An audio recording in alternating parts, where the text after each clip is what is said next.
আমি স্বপ্নের মধ্যে আমার দেওয়া নাম আব্দুর রহমান পেয়েছি। আমি স্বপ্নের মধ্যে ফজরের নামাজ আদায় করেছি।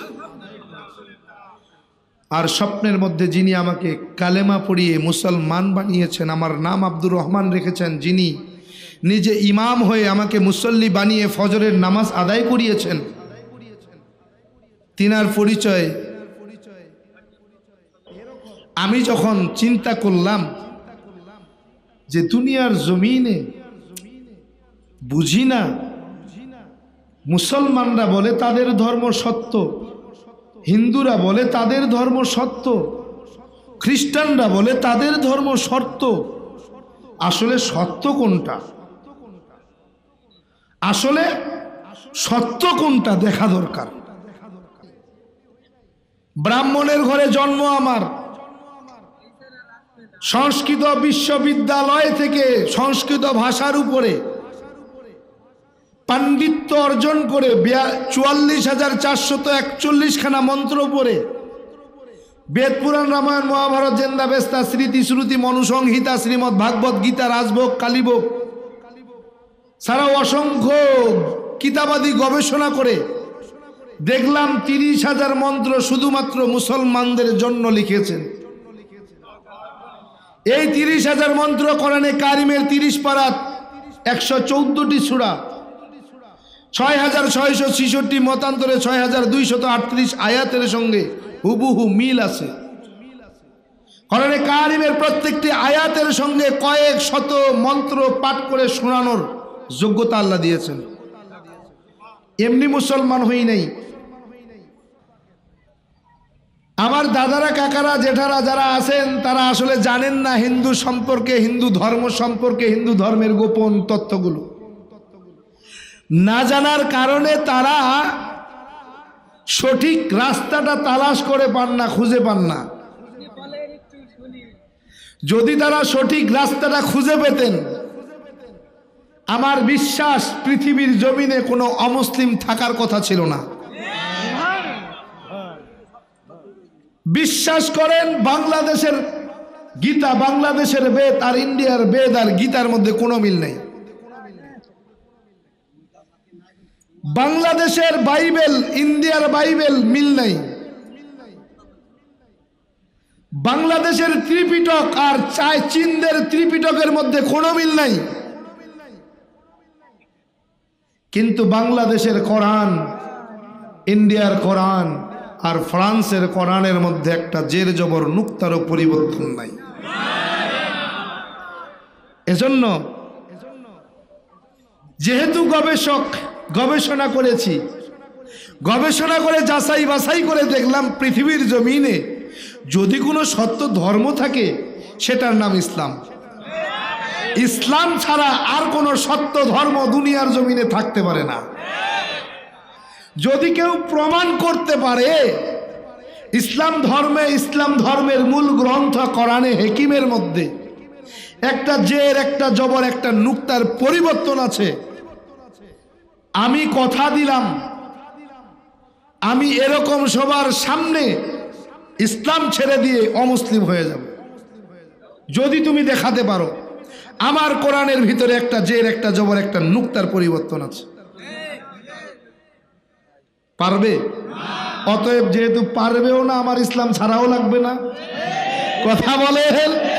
আজ পর্যন্ত পৃথিবীর জমিনে যত ধর্মগ্রন্থ, যত দার্শনিক, যত বৈজ্ঞানিক, যত গবেষক কোরআনে কারিমের ভুল বের করতে গিয়েছে, কোরআনে কারিমের ভুল বের করতে গিয়ে নিজের ভুল ধরা পড়ে সে নিজে মুসলমান হয়েছে।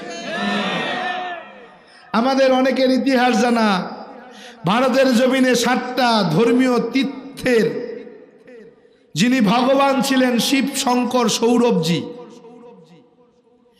শিব শঙ্কর স্বরূপজি যিনি 7টা মন্দিরের ভগবান ছিলেন, 10টা ভাষার উপরে ডিগ্রি নিয়েছিলেন, 10টা ধর্মের পণ্ডিত ছিলেন, তিনিও কোরআনের ভুল বের করতে গিয়ে নিজের ভুল ধরা পড়ে কালেমা পড়ে মুসলমান হয়ে গিয়েছেন।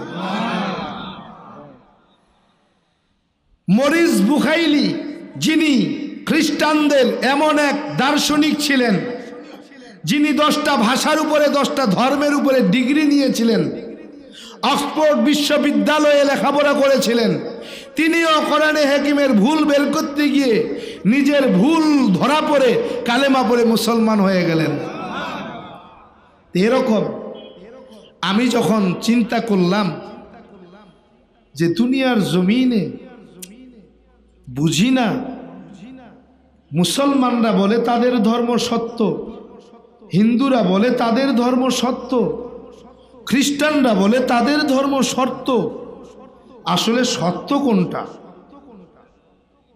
আসলে সত্য কোনটা দেখা দরকার।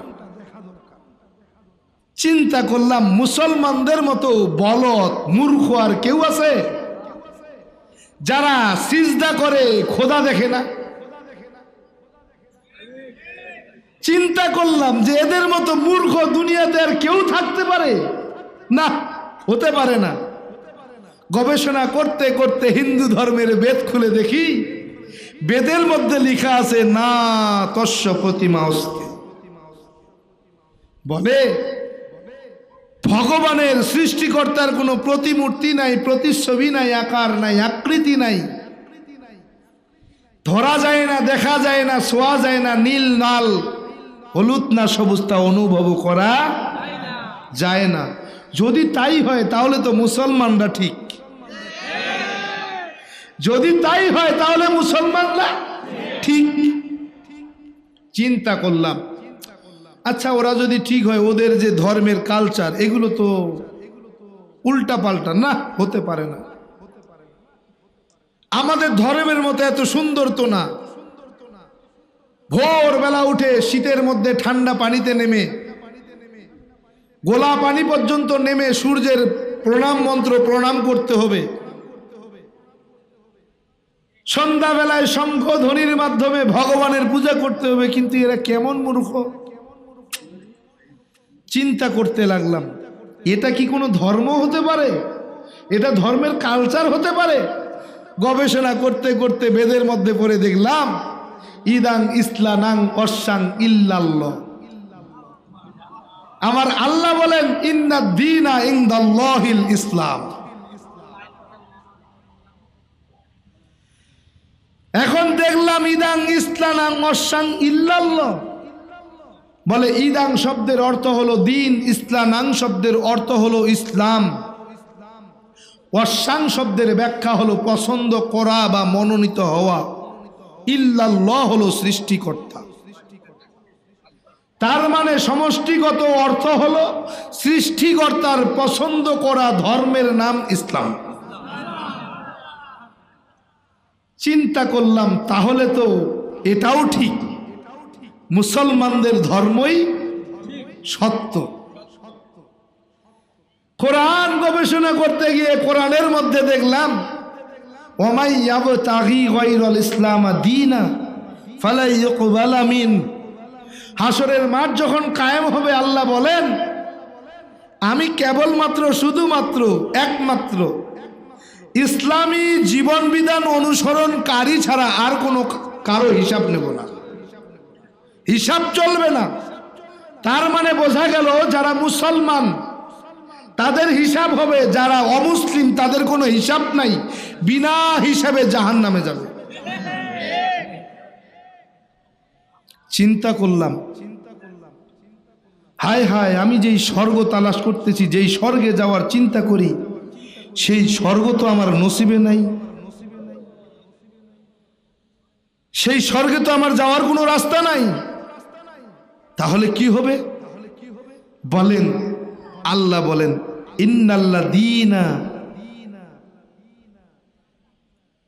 ইন্নাল্লাযীনা কাফারু মিন আহলিল কিতাব ওয়াল মুশরিকিনা ফি নারি জাহান্নাম খালিদিনা ফিহা। আল্লাহ বলেন নিশ্চয়ই কাফের আর মুশরিক যারা আছে তারা কখনোই জান্নাতে যেতে পারবে না, জাহান্নামে যাবে এবং অনন্তকাল জাহান্নামের শাস্তি ভোগ করতে থাকবে, কোনোদিন মুক্তি পাবে না। হায় হায় জাহান্নামের আযাব কি হবে? বলে আগুন দিয়ে তাকে পোড়ানো হবে, আগুন দিয়ে পোড়ানো হবে। চিন্তা করে দেখলাম, আহারে সত্যিই যদি তাই হয়, তাইলে তো মরার পরে যখন চিতার মধ্যে আগুন লাগায়া দেয় তার জাহান্নামের আযাব সব শুরু হয়ে গেল, এটা চলতে থাকবে, কোনোদিন মাপ পাবে না।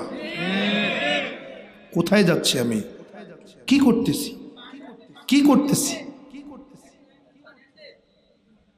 চিন্তা করতে করতে দেখলাম, আহারে তারা কবে বুঝবে আমি যাকে সৃষ্টি করি সে তো আমার খোদা হতে পারে না, সে তো আমার সৃষ্টি, আমি তার স্রষ্টা, কারণ আমি তাকে সৃষ্টি করেছি। কি ঠিক কিনা? এই যে লক্ষ লক্ষ টাকা খরচ করে ভগবান বানায়, কথা কয় না, লক্ষ লক্ষ টাকা খরচ করে ভগবান বানায়, ভগবান, হ্যাঁ মেলা না, 3 লক্ষ লক্ষ টাকা খরচ করে ভগবান বানায়, আমি বানাই, আবার আমি তার কদমে সিজদা করি। কেমন মূর্খতা,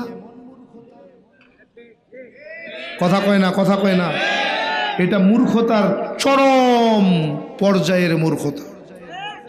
কথা বলেন, আমি তো তাকে বানাইলাম, তা আমি যাকে বানাইলাম সে তো আমার গোলাম হওয়ার কথা, সিজদা তো সে আমাকে করবে, এটাই কথা, কিন্তু তা না করে আমি উল্টা তাকে সিজদা করছি। এটা মূর্খতা ছাড়া আর কিছু হতে পারে? প্রিয় ভাইয়েরা, আসলেই আমি আপনাদের কাছে জানতে চাই, আমরা তো মুসলমান নাকি? সন্দেহ আছে? আমরা মুসলমান, কেমন মুসলমান? কেমন? আমি বলি শুনে মুসলমান। কি মুসলমান? শুনে মুসলমান। বলবেন হুজুর কেন বললেন? আমি যদি আপনাকে জিজ্ঞেস করি আপনি যে মুসলমান, আপনার প্রমাণ কি, দলিল কি, আপনি দিতে পারবেন? হ্যাঁ, দলিল একটা আছে। কি কি? আপনি যে মুসলমান আপনি জানছেন কেমনে? প্রমাণ কি? আরে ছোটবেলায় তো বাচ্চারা নামাজ শিখলে নামাজি হবে, পূজা শিখলে পূজা শিখবে, কিন্তু আপনি যে মুসলমান এর পরিচয় আপনি প্রমাণ দেবেন কেমনে? বলে আমার বাবা আমার মা বলছে আমরা মুসলমান। কে বলছে? আমার মা বাবা বলছে আমরা মুসলমান, এজন্য আমরা মুসলমান। দূর মিয়া, তোমার বাবা মা যে মুসলমান এটা প্রমাণ কি? বলে তার বাবা মা বলছে তারা মুসলমান। বলে তার বাবা মা যে মুসলমান তার প্রমাণ কি? বলে তার বাবা মা বলছে তারা মুসলমান। তার মানে মুসলমান আমরা শুনে। এজন্য আমি বলি আমি মুসলমান, আপনি মুসলমানের মধ্যে ব্যবধান আসমান আর জমিন। বলে কেমন? আপনি শুনে মুসলমান, আমি জেনে এবং শুনে মুসলমান। বলবেন কেমন? আমাকে যদি জিজ্ঞেস করেন আপনি যে মুসলমানের প্রমাণ কি, আমি মুসলমান, আমার বাবা মা আমাকে বলছে আমরা হিন্দু, কিন্তু আমি তো মুসলমান, প্রমাণ কি? বলে আমি জানছি এবং শুনছি, জানছি এবং শুনছি, এরপরে বলছি আমি মুসলমান। আল্লাহ, প্রিয় ভাইরা, আমি ইসলাম গ্রহণ করেছি এই কারণে। 2 নম্বর কারণ, এটা 1 নম্বর। 2 নম্বর কারণ, আমি স্বপ্নের মধ্যে কালেমা পড়েছি। আমি স্বপ্নের মধ্যে আমার দেওয়া নাম আব্দুর রহমান পেয়েছি।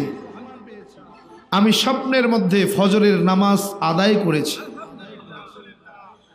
আর স্বপ্নের মধ্যে যিনি আমাকে কালেমা পড়িয়ে মুসলমান বানিয়েছেন, আমার নাম আব্দুর রহমান রেখেছেন, যিনি নিজে ইমাম হয়ে আমাকে মুসল্লি বানিয়ে ফজরের নামাজ আদায় করিয়েছেন,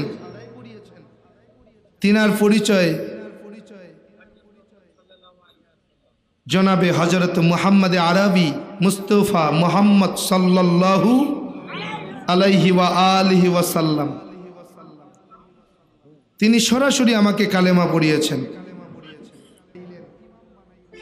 যেই আল্লাহ আমাকে ব্রাহ্মণের ঘরে পাঠাইয়া মুসলমান বানাইয়া আপনাদের ইমাম বানাইলেন, সেই আল্লাহর ক্ষমতা তো এখন আর নাই নাকি? আছে। সেই আল্লাহর ক্ষমতায় কি আল্লাহ তাআলা আপনাদেরকে মুসলমানের ঘরে পাঠাইয়া মুসল্লি বানাইতে পারেন না? পারেন না? আমি যদি ইমাম হতে পারি, আপনি মুসলমানের সন্তান, কেন মুসল্লি হতে পারবেন না? কেন পারবেন না? আপনার কি লজ্জা করে না? আপনার কি লজ্জা করে না? যুবক, এ যুবক, তোমার মতো যৌবন কি আমার নাই? নাকি আমার যৌবন শেষ হয়ে গিয়েছে বলো? নাকি তোমার মতো চাহিদা আমার নাই যে একটা মেয়ে দেখলে সঙ্গে সঙ্গে নজর যায় না? আমার নজর কি ওদিকে ধাবিত হতে চায় না? আমার কি টিচিং করতে মন চায় না? আমার কি প্রেম পরকিয়া করতে মন চায় না? কেন করি না জানো? কেন করি না জানো? জাহান্নামের আযাবের ভয়ে তো কালেমা পড়ছি। কালেমা পড়ার পরে যদি আবারও সেই জাহান্নামে আমাকে যেতে হয়, বলো ইসলাম গ্রহণ করার কি ফায়দা? হ্যাঁ অযুবক, তোমার পায়ে হাত রেখে বলি ভাই, কয়দিনের বাহাদুরি বলো? কয়দিন আর বাহাদুরি দেখাবা? এ পর্দার আলের মা বলো, তোমার যৌবন, তোমার সৌন্দর্য আর কয়দিন তুমি মানুষকে দেখাবা? কয়দিন তুমি যুবকদের সামনে তোমার সৌন্দর্যকে ভাসায় তুলবা? বলো কয়দিন? ও মা, সময় আছে এখনো, ভালো হয়ে যাও, ফিরে আসো, তওবা করো। আল্লাহর বিধান ফরজ, পর্দা, নামাজ যেমন ফরজ, পর্দাও কিন্তু তেমন ফরজ। নামাজ কাজা হয়ে গেলে আদায় করার সুযোগ আছে, পর্দা কাজা হয়ে গেলে আদায় করার সুযোগ নাই। কথা বলেন? ওমা, আমার রসুল বলেন, আর দাইয়ুসুল লা ইয়াদখুলুল জান্নাহ, দাইয়ুস কখনোই জান্নাতে প্রবেশ করবে না, জান্নাতের ঘেরানো পাবে না, জাহান্নামী হয়ে যাবে। ওমা, তুমি যদি বলো আমি তোমার পা ধরে বলবো, হ্যাঁ পা গায়ে দাও, আমি তোমার পায়ে হাত রেখে বলে যাই, ওমা বেপরদায় চলে আমার রসুলকে আর কাদাইও না। এ যুবক, নামাজ ছেড়ে দিয়ে আমার রসুলকে আর কাদাইও না রে ভাই। এ যুবক, আমার রসুলের সুন্নতকে জবাই করে আমার রসুলকে আর কষ্ট দিও না। মনে করছো, মনে করছো মুখে দাড়ি রাখলে চেহারার লাবণ্যতা নষ্ট হয়, মাথায় টুপি রাখলে মাথা গরম হয়, লম্বা জামা পরলে শরীর গরম হয়? মনে করছো? আমিও তো মাথায় টুপি দিয়েছি, মুখে লম্বা দাড়ি রেখেছি, লম্বা জামা পরেছি, কই আমার তো মাথা গরম হয় না, চেহারার লাবণ্যতা নষ্ট হয় না, শরীরে গরম ভাব মনে হয় না। কেন করি জানো? সরকার আমাকে বেতন দেয় এই জন্য। হ্যাঁ, কোরআন পড়ে দেখলাম, হাদিস পড়ে দেখলাম, কোরআন সত্য, 100 ভাগের মধ্যে কত ভাগ সত্য? 100 ভাগ। আচ্ছা, এই কোরআন যদি 100 ভাগ সত্য হয়, বলো কোরআনের মধ্যে জাহান্নামের আযাবের বয়ান এটাও, এই কোরআনের মধ্যে কবরের আযাবের বয়ান এটাও সত্য। যুবক, কোরআন পড়ে দেখলাম, হাদিস পড়ে দেখলাম, ওই কবরের আযাব, জাহান্নামের আগুন সহ্য করার ক্ষমতা পৃথিবীর কারো নাই, কেউ সহ্য করতে পারবে না। বলে কবরের আযাবের, কবরের মাটির চাপ সহ্য করার মতো কোনো বাপের বেটা নাই। বলে একটা নয়, দুইটা নয়, 70 থেকে 99টা সাপ সবল দিতে থাকবে। যুবক, সহ্য করতে পারবি তো? পারবি? যদি পারো, তোমার কাছে আমার কোনো বয়ান নাই। আর যদি মনে করো না সম্ভব না, যুবক আজকের থেকে ওয়াদা করো, আল্লাহ জীবনে গুনাহ কম করি নাই, আজকে তওবা করতেছি, আল্লাহ জীবনে আর গলায় ছুরি আসবে, এক ওয়াক্ত নামাজও ছাড়বো না, গলায় ছুরি আসবে, রসুলের সুন্নতের জবাই করব না, পিতামাতার খেদমত করব, বেয়াদবি করব না, কোরআনটাকে সহিভাবে তিলাওয়াত করতে শিখব, কোরআনওয়ালা সন্তানের আব্বা হব, আম্মা হব। আয় আল্লাহ, ও পর্দার আলের মা, আজকের থেকে তওবা করো, জীবনে আর বেপরদায় চলবো না, স্বামীর খেদমত করব, স্বামীর সাথে বেয়াদবি করব না। এর পর্দার আলের মা, এরে যুবক, এ আল্লাহর গোলাম, এরে নবীর উম্মত, এরে যুবক, এ বৃদ্ধ বাবাজি, তওবার নিয়ত যদি খাঁটি হয়, খাঁটি তওবার নিয়তে দুটা হাত আমার আল্লাহরে দেখায়া দাও। নারে তাকবীর। আয় আল্লাহ, তওবা করেছি, জীবনে আর কোলে ছুরি আসবে নামাজ ছাড়বো না, নবীর সুন্নতের জবাই করব না, পিতা মাতার খেদমত করব, বেয়াদবি করব না। আয় আল্লাহ, হক্কানি ওলামা একরাম পীর মাশায়েখের সঙ্গে বেয়াদবি করব না। এরে আল্লাহর গোলাম, ওয়াদা করো আল্লাহ, কোরআনটাকে সহিভাবে তেলাওয়াত করতে শিখবো, কোরআনওয়ালা সন্তানের আব্বা হব, আম্মা হব, দেশ ও রাষ্ট্রের বিরুদ্ধে ষড়যন্ত্র করব না। ও আল্লাহ, আপনি আমাদের সকলের তওবাগুলোকে কবুল করে নেন। ও আল্লাহ, আপনি আমাদের সকলের তওবাগুলো কবুল করে নেন, তওবার উপরে চলবার তৌফিক দান করেন। বলেন আমিন। আলহামদুলিল্লাহি রাব্বিল আলামিন। والصلاة والسلام على سيد الأنبياء والمرسلين وعلى آله وأصحابه أجمعين।